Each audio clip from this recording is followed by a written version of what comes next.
बिस्मिल्लाहिर्रहमानिर्रहीम। अस्सलाम वालेकुम। यूट्यूब चैनल पर तारिक मतीन आपको खुश आमदीद कहता है। शाहिद हुसैन मेरे साथ मौजूद हैं और शाहिद जो हैं वो मैं आपसे बार बार मैंने अर्ज़ किया कि एक बहुत मेहनती फील्ड में जाकर इशू को जेन्युइनली कवर करने वाले रिपोर्टर हैं। हमारी सोर्स कई बार खबरों की शाहिद होते हैं और मैं आपसे अक्सर रिक्वेस्ट करता हूँ कि ही deserves more and more and more subscription, क्योंकि शाहिद बड़ी मेहनत के साथ ये काम कर रहे हैं। हम घर में एक छोटा सा स्टूडियो बनाकर या किसी कोने में बैठकर वीडियो कर लेते हैं और अपनी जो मालूमात हासिल करते हैं, कंपाइल करते हैं इन दोस्तों से, वो आपके सामने रखते हैं। लेकिन शाहिद इसके लिए बड़ी जेन्युइन मेहनत करते हैं। शायद तहरीक अदम एतमाद हम दोनों ने सोचा हम दोनों अपने चैनल पर ये वीडियो करने जा रहे हैं। अच्छा, मुझे हम दोनों अपने अपने चैनल पर एक वीडियो करके जब डालेंगे तो मुझे एक और चीज़ भी याद आ रही है। वो अभी पिछले दिनों एक आला मनसब पर फाइज शख्सियत की अहलिया का इंटरव्यू हुआ, 5 सहाफ़ियों ने किया। अच्छा, मैंने उसकी थोड़ी सी रिसर्च की, वो मैं वीडियो के आखिर में बताऊंगा कि वो 5 सहाफ़ियों ने इंटरव्यू कैसे किया था, क्योंकि उनमें से कुछ मेरे दोस्त भी हैं। बड़ी ही दिलचस्प मालूमात हैं। लेकिन बहरहाल तहरीक अदम एतमाद, अब तहरीक अदम एतमाद के मामले में इस वक्त सबसे बड़ी खबर यह है कि इमरान खान साहब की जमात के PTI के कुछ लोग सेफ कस्टडी में हैं सिंध हाउस में। इस पर मैंने भी बात कर ली, आप भी इस पर बात कर रहे हैं, मीडिया पे भी बात कर रहे हैं, अपने टेलीविज़न चैनल पे भी। ये बताएं कि ये जो लोग हैं ये वहाँ मौजूद हैं, ये खबर अब पक्की हो गई है? सर, खबर असल में पक्की इस तरह हो रही है कि सिंध हाउस की सिक्योरिटी किसके पास है, उस पर जो है वो लोग जो है खासतौर पर वज़ीर आज़म और उसके बाद फिर वफाकी वुज़रा के साथ साथ अब हर कोई बात कर रहा है। और साहब अली ज़ादी साहब ने ट्वीट किया है, वो कह रहे हैं कि स्पेशल सिंध पुलिस के एक स्पेशल यूनिट के कुछ 400-500 लोग हैं जो अंदर मौजूद हैं। जी सर, वो बड़ा कमाल है, क्योंकि जो सिक्योरिटी लॉन्ग मार्च हुआ था, आपको पता, कराची से पीपल्स पार्टी का जब इस्लामाबाद गया था, तो रास्ते में सिंध में तो उनकी सिक्योरिटी SSU के पास थी ही, लेकिन रास्ते में पंजाब से फिर इस्लामाबाद की हदूद में दाखिल हुए तो वो सिक्योरिटी उनके पास थी। जो लॉन्ग मार्च के साथ SSU का दस्ता गया था वो वापस नहीं आया मेरी अब तक इतलात के मुताबिक। वो अब सिंध हाउस की सिक्योरिटी और जो आनिया जानिया और जो सियासी बैठक हो रही है उसको सिक्योरिटी दे रहा है। SSU का दस्ता सिंध हाउस में मौजूद है, 100% मौजूद है। अच्छा, अब कुछ जो हमारी पीपल्स पार्टी के दोस्तों से ज़राए से बात हुई, कुछ कानूनी माहिरीन से बात हुई, क्या ये दस्ता मौजूद होना चाहिए, नहीं होना चाहिए? पीपल्स पार्टी वाले कह रहे हैं कि हम अपने जो अरकान असम्बली हैं, या जैसे आपको यूसुफ रज़ा गिलानी साहब की प्रेस कॉन्फ्रेंस भी याद होगी, जिसमें वो कह रहे थे कि चूँकि पार्लियामेंट लॉजेस में वहाँ अटैक हुआ था, पुलिस ने तशद्दुद किया था एमएनएस के ऊपर, तो लिहाजा हमने अपनी सिक्योरिटी के लिए रखा हुआ है। तो ये मामला जो अमल है वो चाहे सिक्योरिटी का है या कुछ है, वो गैर कानूनी है। सिंध पुलिस मरकज़ में इस्लामाबाद में हो सकती है, कानूनी है? कानूनी माहिरीन से मेरी बात हुई इस मामले पे, तो बिल्कुल नहीं हो सकती। यहाँ तो आप एक ज़िले से नहीं हो सकती, गैर कानूनी है, 100% गैर कानूनी। एक ज़िले से दूसरे ज़िले क्या, अब एक थाने से दूसरे थाने संगीन नोयत के मुजरिम को पकड़ने के लिए भी पुलिस जाएगी तो दूसरे थाने को बताएगी। तो ये तो एक सूबे से दूसरा सूबा और उसके बाद फिर वफाक की हदूद में एक सूबे की पुलिस जो है वो मुसल्ला पुलिस या एक दस्ता जो है सिक्योरिटी दे रहा है। ठीक है, सिक्योरिटी दे रहा होगा, लेकिन ये अमल गैर कानूनी है। तो इस पुलिस को गिरफ्तार किया जा सकता है अगर ये तो शराफत है वफाक की हुकूमत की। ये पीपल्स पार्टी के जो कुछ दोस्त हैं हमारे न्यूट्रल दोस्त, वो भी नहीं, वफाकी हुकूमत में तो शरीफ नहीं है, शरीफ तो हुकूमत में ही नहीं है, लेकिन बहरहाल ये शराफत जरूर, ये उनकी शराफत है कि एक आला ज़रफ़ी भी आप कह सकते हैं कि वो फिलहाल उन्होंने गिरफ्तार नहीं किया, वरना गिरफ्तार भी कर सकते हैं, असले समेत जो है वो मुकदमा भी बना सकते हैं। ये इंतहाई बड़ी दानस्त रखने वाले जो कानूनी माहिरीन हैं उनसे भी हमारी बात हुई। चूँकि देखें बहुत सारे मामला अदालतों में जब आते हैं तो हम ये चीज़ें रोज़ देखते हैं कि एक हदूद से दूसरी हदूद में जब पुलिस दाखिल होती है तो उनका फ़र्ज़ बनता है कि वो जो है वो दूसरे इलाके की पुलिस को बता के जाए। अच्छा, कहा जा रहा है कि जी बिलावल या आसिफ जरदारी साहब की सिक्योरिटी का मामला है, ये एक बिलावल की जानिब से सिंध हाई कोर्ट में दरख्वास्त दायर की थी कुछ अर्सा पहले, जिसमें उनको ये था कि चूंकि मुल्क भर में दौरे करते हैं सियासी, उनके जलसे जलूस होते हैं तो उनकी जान को खतरा है, लिहाजा पूरे सूबे और वफाक को हुक्म दें कि इनको सिक्योरिटी फराहम की जाए। उसमें सिंध हाई कोर्ट का तहरीरी हुक्मनामा रिकॉर्ड पर मौजूद है, जिसमें उन्होंने कहा कि एक तो जिस सूबे में जाएंगे वहाँ की सूबे की हुकूमत पाबंद है कि इन बिलावल भुट्टो को या आसिफ जरदारी जो भी इनको सिक्योरिटी देगी, वफाक में जाएंगे तो वो सिक्योरिटी देगी। अब यहाँ से ये जब अपने साथ लेके गए, वो अपना जो इनकी अपनी दरखास्त पे हुक्मनामा है उस पर भी अमल दरामद नहीं करे, जैसे उन्होंने अदालत से खुद इस्तदा की थी कि वहाँ की सूबे की हुकूमत, वहाँ की सेक्रेटरी दाखिला को बताएं, वहाँ की सूबे की दाखिला की या वफाक की सेक्रेटरी दाखिला को बताएं कि इनको सिक्योरिटी थ्रेट से लिहाजा सिक्योरिटी दें। तो एक तो ये मामला गैर कानूनी है। दूसरा, मकसूद मेमन साहब जो है DIG SSU के, वो एक जरदारी साहब की अपनी ज़ाती सिक्योरिटी या एक ज़ाती मुलाजिम के तौर पर उनका तारुफ करवाया जाता है। अच्छा, आपको याद होगा कुछ अर्से पहले एक और चीज़ वफाकी हुकूमत ने, जब सिंध पुलिस में तवील अरसे से जो नौकरियाँ करने वाले अफसरान थे उनका तबादला कर दिया था कि दूसरे रोटेशन पॉलिसी के तहत जो वो भी कानून में मौजूद है।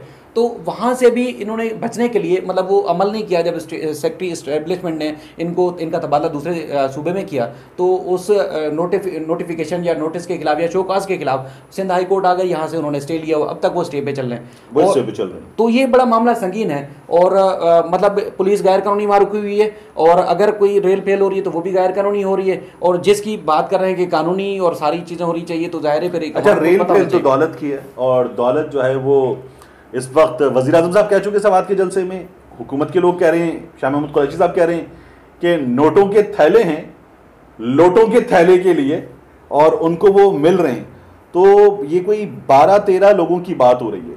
अब मैं आपको कुछ बताऊं, मैंने गुज़श्ता शब इस्लामाबाद में एक अहम शख्सियत से बात की और उनसे बड़ी तफसील से मेरी बात हुई और उनका आप समझ लीजिए कि जिन लोगों का नाम आ रहा है कि वहाँ मौजूद हैं उन लोगों से बड़ा गहरा ताल्लुक़ है, मुबैना जो लोग अंदर मौजूद हैं। तो मैंने उनसे कुछ मालूमात हासिल की तो उन्होंने कहा कि जी नाम तो आ रहे हैं, हमें पता चल रहे हैं, हम इस चीज़ को चेक कर रहे हैं। अब खबर आई है कि वज़ीर आज़म साहब ने जो सिविल इंटेलिजेंस इदारे हैं उन्हें अरकान की सख्त मॉनिटरिंग का हुक्म दे दिया है। लेकिन इन सब ने पता है क्या किया है, वो जो छोटा क्रिमिनल होता है ना उसको भी पता होता है कि जो टावर्स हैं, लोकेशन है, इन सब ने अपनी सिम्स बदल दी हैं। ड्राइवर की, खानसामा की, मुलाजिम की जो सिम है वो फ़ोन में चली गई है और इन लोगों की फ़ोन जो सिम है वो बटवे के अंदर या वैनिटी बैग के अंदर चली गई है और वहाँ पर इन्होंने अपनी सिम्स भी गायब कर दी हैं। अब ये इस वक्त सिंध हाउस में मौजूद हैं और एक साहब तो जो है वो गुल गपाड़े वाली कैफियत में आ गए थे और उनके नाम में वाला हिस्सा भी आता है फेर, तो उनके नाम का एक हिस्सा है। तो वो साहब गुल गपाड़े वाली कैफियत में पकड़े गए। उनको ऑफर हुई है कि आपको मिलेगा MNA का टिकट। तो उनके टिकट पे नून लीग के एक साहब है, उन्होंने बड़ा शोर मचाया। ये पाकिस्तान का जो मैनचेस्टर है ना, टेक्सटाइल सिटी, उसके करीब के साहब हैं नून लीग वाले। उन्होंने कहा ये कैसे हो सकता है, तो उनको कहा गया चुप, आप अभी नाअहल हैं अदालत के खिलाफ बात करने पर, आप नाअहल हैं तो आप चुप करके बैठे। आपको बनाएंगे आगे जाकर सेनेटर और इसलिए सेनेटर बन जाएंगे तो टर्टर मत करें। आपके भाई को बनाएंगे पंजाब में MPA, तो दो चीज़ें मिलेंगी आपको, तो इसलिए आप एक चीज़ खो के फ़ायदे में ही रहेंगे, चुप करके बैठे। तो उनको ये लारा लप्पा दे दिया गया और इसीलिए वो जो साहब हैं जो गुलगपाड़ा कर रहे थे उनको टिकट मिलेगा। साहब आपने नाअहली की बात की, आपको पता है कि नाअहली के लिए, नाअहली से बचने के लिए ये सारा कुछ जो जरदारी साहब और पीपल्स पार्टी या सारी जमातों का जो गठजोड़ है बुनियादी तौर पर फ्यूचर की नाअहली से बचने के लिए गठजोड़ हो रहा है। जो मेरे ज़राए हैं, तो अभी तो जरदारी साहब भी नाअहल नहीं है, बिलावल भी नाअहल नहीं, ये 1.5 साल में नाअहल हो जाएंगे। उस चीज़ से बचने के लिए ये तहरीक अदम इत्माद भी आई, उसके बाद फिर 12 MNAs भी गायब हैं और उसके बाद फिर सारी जो अपनी जो अपोजिशन में जमातें थी वो तो साथ उन्होंने मिलाने की कोशिश की, उनको कायल भी किया और साथ ही साथ जो इत्तेहादियों को तोड़ने की जो कोशिश हो रही है या 99% अगर टूट भी चुके हैं और अब वोट किसके हक में देते हैं अभी हतमी नहीं उन्होंने फैसला किया, लेकिन उस नाअहली से बचने के लिए किया जा रहा है। अब आप पूछेंगे वो नाअहली कैसे होगी, जैसे आप सवाल भी कर रहे थे। देखें जरदारी साहब के खिलाफ केसेस चल रहे हैं, ठीक है, यूसुफ रज़ा गिलानी साहब के खिलाफ टेडाब स्कैंडल के केसेस चल रहे हैं कराची में, इस तरह सखर नैब यहाँ कराची में, उसके अलावा लाहौर, पिंडी, इस्लामाबाद में ये केसेस, कोई ऐसा बड़ा सियासतदान नहीं है जिनके ऊपर केसेस ना चल रहे हों। अच्छा, ये केसेस अभी ये हालिया हुकूमत ने नहीं बनाए, मतलब इसलिए नहीं बनाया क्योंकि मुझे पता है कि पिछली हुकूमत के दौर में सालाना 50 रेफरेंसेस दायर होते थे तकरीबन, नून लीग या जरदारी साहब की हुकूमत के दौर में। इनकी हुकूमत में 5 रेफरेंस भी दायर नहीं हुए सालाना। तो अब इनको खतरा है कि जब ये 1.5 साल में अगर ये बच जाते हैं तो ये अदालतों के केसेस जो है फौरी तौर पर चलाए जाएंगे और ये सारे के सारे उन केसेस में जब इनको सजाएं होंगी तो ये नाअहल हो जाएंगे। ये अपने आप को बचाने के लिए कि मतलब खान साहब ने जिस तरह कहा है कि इनको एक ही बंदूक की निशाने पर जो है वो हैं, तो इस तरह अपने आप को बचाने के लिए इनकी कोशिश है कि इस जो ये मरहला होगा मतलब 1.5 साल का इस हुकूमत की जो बची हुई है इसमें अपोजिशन जमातों वाले जो सरकर्दा रहनुमा है वो नाअहल हो जाएंगे। फिर उन्होंने खौफ दिलाया है जो अपोजिशन के लोगों को, तो जो सिस्टम में बैठे हुए जरदारी साहब के जासूस हैं, उन्होंने जरदारी साहब को ये मालूमात दी हैं। दे दिए। और उसके बाद फिर जो इत्तेहादी थे उनको जरदारी साहब ने इस तरह कायल किया है। हमारे जो ज़राए पीपल्स पार्टी में मौजूद हैं वो बताते हैं कि इस एपिसोड में तो हम जाएंगे, अपोजिशन वाले नाअहल हो जाएंगे, आगे इलेक्शन लड़ने के काबिल ही नहीं रहेंगे। अगले एपिसोड में आप जाएंगे और आपको पता है कि वो MQM में हों या काफ लीग वाले हों। अच्छा, यानी जरदारी साहब ने MQM वालों को, काफ लीग वालों को, बाप वालों को बताया है कि हम तो डूबे हैं सनम, तुम भी डूबोगे। आके तुम भरोसा मत रखो, क्योंकि अगली एपिसोड में अगर ये 2023 के इलेक्शन के बाद ये वापस आ जाते हैं, चूंकि हम नाअहल हो जाएंगे तो ज़ाहिर अल्टीमेट हुकूमत PTI की आनी है, इमरान खान वज़ीर आज़म होंगे, तो अगली एपिसोड में आप चले जाएंगे। तो लिहाजा हमारा साथ दो, मिल बांट के, अभी भी हुकूमत करते हैं, आगे भी मिल बांट के करेंगे। तो इस वजह से ज़्यादा जो झुकाव आपने अपोजिशन का और उसके बाद जो इत्तेहादी जमातें हैं उनका, फिर जरदारी साहब का जो ये वाला जो एक समझ लो स्टेटमेंट है या एक उनका ये मौक़िफ़ है, उसकी तायद करने के साथ अब ये भी है कि नाकाम हुए, मतलब तरीके अदम एतमाद नाकाम हुई, तो उसमें क्या होगा। तो इसलिए सोच रही है काफ़ी जो इत्तेहादी जमातें, लेकिन ज़्यादातर उनका झुकाव ये है कि कुछ ना कुछ अगर अभी मिल जाता है तो उधर जाओ। इसके इमरान खान साहब के साथ उनका फ्यूचर नहीं है, जरदारी साहब या नून लीग के साथ उनका फ्यूचर है, इसलिए अपना फ्यूचर बचाने के लिए, मुस्तकबिल में नाअहली को बचाने के लिए या सियासत में जिंदा रहने के लिए अब जरदारी साहब का साथ देने के लिए तुले हुए हैं। ये पीपल्स पार्टी के शायद क्योंकि आप अदालत जाते हैं, आप सियासतदानों के दरमियान बैठते हैं, उनकी गैदरिंग्स में बैठते हैं, आप मुख्तलिफ सरकारी दफातर में अहम तरीन लोगों से भी मुलाकात करते हैं, गट फीलिंग, मालूमात आपकी क्या हैं? तहरीक अदम एतमाद की कामयाबी का चांस, जब तक इंटरव्यू नहीं आया था चौधरी परवेज़ इलाही का महर बुखारी वाला, तो मैंने ट्विटर पे जाके लिखा था 50-50, और मैंने लिखा था तब सब ठीक नहीं है, और मैंने 50-50 की बात की थी। लेकिन जब वो इंटरव्यू हो गया तो मैंने लिखा 70-30, क्योंकि अपने इत्तेहादी बिक रहे हैं, मिल रहे हैं, अपने लोग बिक रहे हैं, तो मैंने 70-30 कर दिया था। आपकी मालूमात क्या हैं इस वक्त, आपकी फीलिंग क्या है? ये 80-20 है, 70-30 है, क्या है ये? देखिए, तहरीक अदम एतमाद जो लाने वाले ना वो तो 100% श्योर हैं, बल्कि उनकी कोशिश ये है कि आप पीछे नहीं हटना। अब मीडिया या वज़रा, वफाकी वज़रा, वज़ीर आज़म साहब कुछ भी कहें कि पीछे हट जाएंगे, ये झड़ जाएगा, जो भी है, लेकिन उनका ये है कि अब लाए हैं तो लाएँ, मतलब इसको तकमील तक भी ले जाएंगे। अब मामला ये है कि इस कामयाबी को रोकना कैसे है, वो वफाकी हुकूमत की हिकमत अमली है। उस हिकमत अमली ज़ाहिर है वो तब कामयाब हो सकती है जब उनकी इत्तेहादी उनके साथ हों और उनके अपने लोग उनके साथ हों। अच्छा, ये वो 12 लोटे हैं जो नोटों की तलाश में या नोटों के चक्कर में गायब हो गए, ये तो वो हैं जो पीपल्स पार्टी से टूट के आए थे, ये वो हैं नून लीग से टूट के या काफ लीग से टूट के PTI में गए थे। तो इसलिए वो उनको सेफ साइड भी मिल गया, पैसा भी मिलेगा और उनके मुस्तकबिल में उनको टिकटें भी मिलेंगी। अगर वो इत्तेहादी भी जो मौजूदा हैं ये भी PTI के साथ रहते हैं और उसके बाद फिर इनके अपने आदमी भी नहीं टूटते, तो फिर तो जितनी भी कोशिश कर ले नहीं टूट सकते।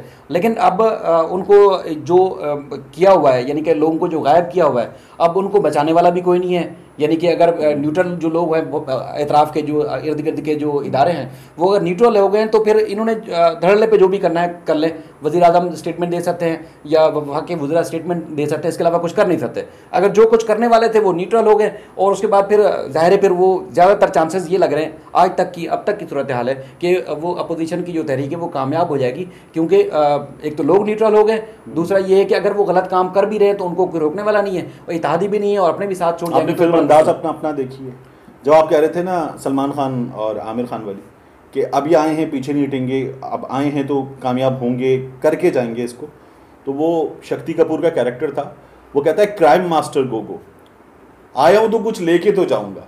तो ये वो वाली इस वक्त स्टेज है कि आया हूँ तो कुछ लेके जाऊँगा या सब कुछ लेके जाऊँगा। नहीं, आया हूँ तो लेके सब कुछ, असल में कुछ जो वाली बात तब हो जाती या हो सकती थी, कोई बीच बचाव कराने वाला हो, बीच बचाव कराने वाला कोई नहीं है। अच्छा, अगर जो बीच बचाव जिन्होंने करवाया भी है, थोड़ा सा यानी कि थोड़ी सी नरमी आई है या आएगी, यानी कि जो लॉन्ग मार्च की तारीख भी थोड़ी सी आगे हुई है, वो सिर्फ 23 मार्च की वजह से हुई है। हुकूमत को बचाने के लिए तारीख है ना, कमरी तारीख तो इस वक्त कोई मैटर नहीं कर रही, वो नहीं कर रही। तो इसलिए थोड़ा सा ये है कि फिलहाल जो आपको लग रहा है ये सिर्फ 23 मार्च जब खत्म हो जाएगा उसके बाद फिर ये ज़्यादा तूल पकड़ेगा और ये ज़्यादा खतरनाक है मामला। शेख रशीद साहब एक और डरावा दे रहे हैं, वो ये कह रहे हैं कि लॉन्ग मार्च वगैरह रह जाएगा, क्विक मार्च हो जाएगा। सर, क्विक मार्च इसलिए भी कि वज़ीर आज़म को अपनी हुकूमत भी बचानी है, अपनी फ्यूचर भी बचाना है, कौम को ही बचाना है।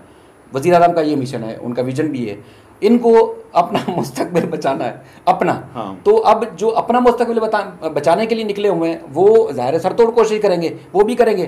तो उसमें जब एक इमरजेंसी नाफिज हो जाती है, जैसे मैं पहले एक बात कर चुका हूँ कि अगर वज़ीर आज़म एक्शन का हुक्म दें सिंध हाउस पे, तो उसके बाद फिर सिंपैथी होगी। देखिए सिंध वाले वफाक में गए थे, वहाँ लुट गए, पिट गए, मर गए, वो हमेशा सब ही कुछ करते होगा। हैं। पिंडी में 2 शहादतें हुई हैं, तो ये अगर हो गया खुदा ना खासा, तो फिर उसके बाद फिर अफरा तफरी होगी, मारधाड़ होगी, मुल्क एक समझ लो कि एक अनारकी की सूरत हाल में चला जाएगा।